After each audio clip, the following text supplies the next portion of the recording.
porque eu entrei em economia na Mackenzie, eu entrei em comunicações na FAAP, eu entrei em arquitetura na FAO. Tava bem fácil, né? Super valia, acabei ficando com os outros dois. Eu entrei em propaganda na SPM e administração na GV. Eu acabei fazendo essas duas faculdades.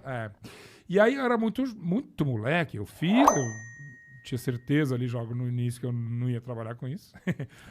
Curto, mas 17 anos, morando ainda com os pais, né? Quem era eu? E aí, quando eu fiz 20 anos, eu tinha 20 anos, 2 diplomas e nenhuma vocação. E aí, de fato, e eu sempre agradeço meus pais, que foram generosos, assim, né? E felizmente sempre me deram um apoio, eu não tinha que trabalhar para pôr comida na mesa, né? Era uma coisa de... Eu tive a liberdade e eu saí, foi quando eu saí, eu fui dançar, eu peguei o mochilão, foi aí que eu comecei a viajar bastante, né? Já tinha isso em casa, porque meu pai e minha mãe sempre falaram, olha, tudo lá em casa, prêmio era viagem. Vocês vão para... Podia ser Caldas Novas, em Goiás, podia ser Buenos Aires, a primeira viagem fora aqui da América Latina, Disney. Quando eu entrei na faculdade, o presente foi uma viagem para a Europa. Eles acreditavam, meu pai já faleceu, mas minha mãe acredita até hoje que não há nada que te eduque melhor do que uma viagem. E aí, quando eu falei assim, comuniquei, meu pai falou, olha, eu vou para a Índia, com o grupo de dança. Eu vou pra Índia, viu, galera? Por mais que eles fossem cabeça aberta, a resposta não foi muito positiva, entende? Hoje, do alto dos meus 58, meu pai devia ter isso quando eu... Não, meu pai era mais novo. A diferença de mim para ele era 30 anos. Então, eu devia ter 20 anos, eu tinha 50. Mas ele falou, vai, mas a gente meio... brigou um pouquinho ali, né? Mas aí depois foi a melhor coisa. E aí... eu passei uma série de descobertas, assim, na dança. Comecei a trabalhar com arte, na verdade. Trabalhei em galeria de arte nos anos 80, uma época incrível aqui de São Paulo, onde uma arte jovem, sobretudo, começou a acontecer. Esses mega nomes que você tem hoje, a Leda Catunda, o Nuno Ramos... da arte mais contemporânea. Mais contemporânea, mas era molecada, era a nossa turma naquela época. Então, era muito bacana viver tudo isso. Aí eu fui pra dança, eventualmente, e comecei a fazer freela na Folha. Essa que é a história. Eu tava fazendo freela na Folha, e aí acabou abrindo espaço, e esse foi... Era o freela do quê? Cara... Eu escrevi num caderno, que não existe mais hoje na Folha, chamado Casa e Companhia. Era um caderno de família, feminino, vamos dizer assim. E eu fazia... A primeira matéria que eu fiz, a Lilian Patti, que talvez vocês conheçam, que é uma super jornalista de moda, hoje em dia uma referência brasileira e internacional. A gente tinha sido amigo de cursinho, e ela falou... você adora escrever, vem escrever. Eu estava trabalhando numa galeria de arte. Ela falou assim, faz uma matéria para mim de serviço. Na época tinha bazar de Natal das galerias de arte. Então, você quer começar a colecionar arte? Então, naquela época, vamos ver, se botar no preço de hoje, você podia comprar coisas por 200, 300 reais. Eles faziam, né, um saldão de Natal, coisas relativamente boas, assim. Sim. E eu fiz essa matéria. Esse foi meu começo na imprensa. Olha que promissor, né? Isso antes da Índia ou depois da Índia? Depois. Eu tinha uma vida, assim... Como que foi na Índia? Você não pode pular isso. Não. Eu fui várias vezes pra Índia, na verdade. Não, essa é a primeira. Essa primeira foi traumática. Porque, na verdade, a gente ia para Bali.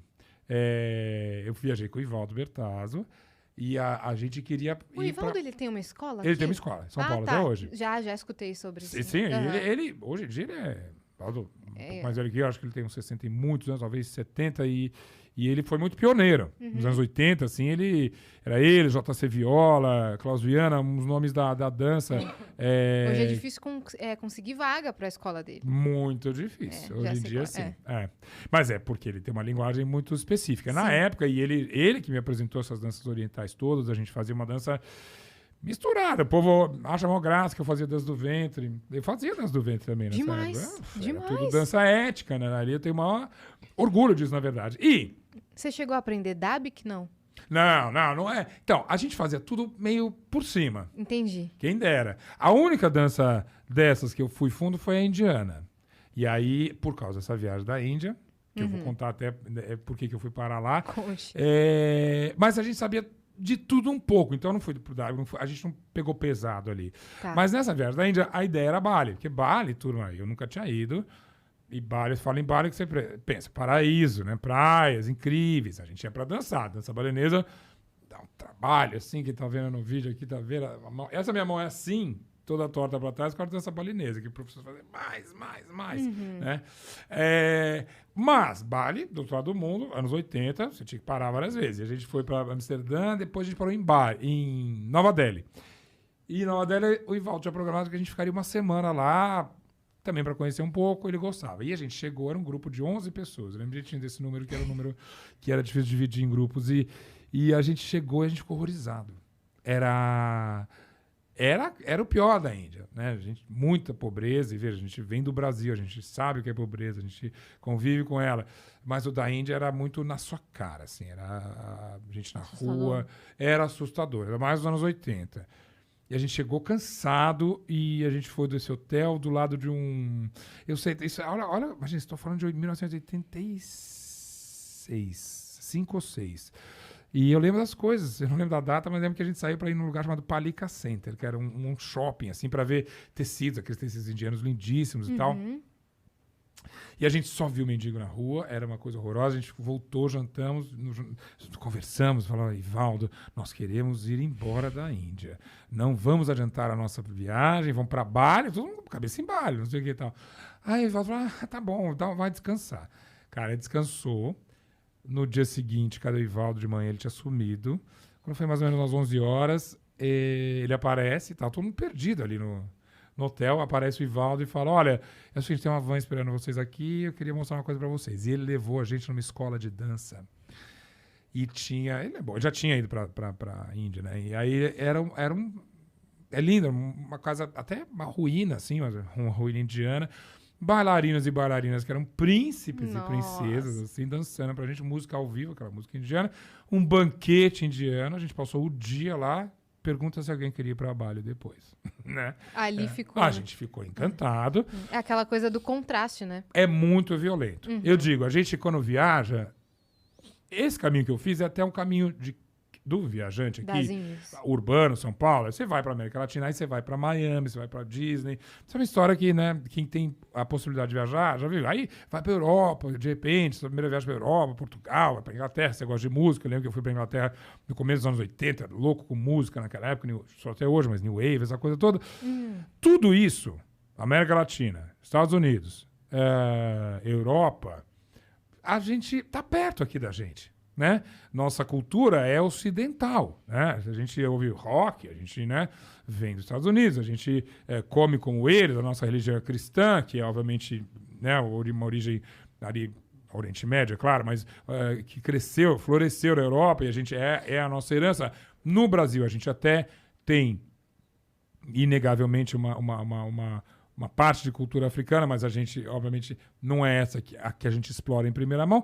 Então, quando você vai explorando e viajando pela Europa, pelos Estados Unidos e pela América Latina, tá tudo muito próximo. Quando você vai para a Ásia, aí você vai conhecer o mundo. Você vai ver, olha, realmente eu estou num lugar onde tudo que eu aprendi, eu tenho que pensar de novo. Religião, família, comida. Cumprimento. Não, tudo. Cabecinha de indiano, que faz assim, é aquela loucura, né? A maneira que as pessoas se vestem é uma loucura. Sabe que na Índia até hoje, nenhum filme de Bollywood os artistas beijam. Não pode, é uma loucura. Num país onde as mulheres andam com a barriga de fora, né? Mas a perna coberta. Então, essas coisas todas, e onde um símbolo de devoção é você ter uma bolinha, um bindi, como eles chamam, em cima da testa.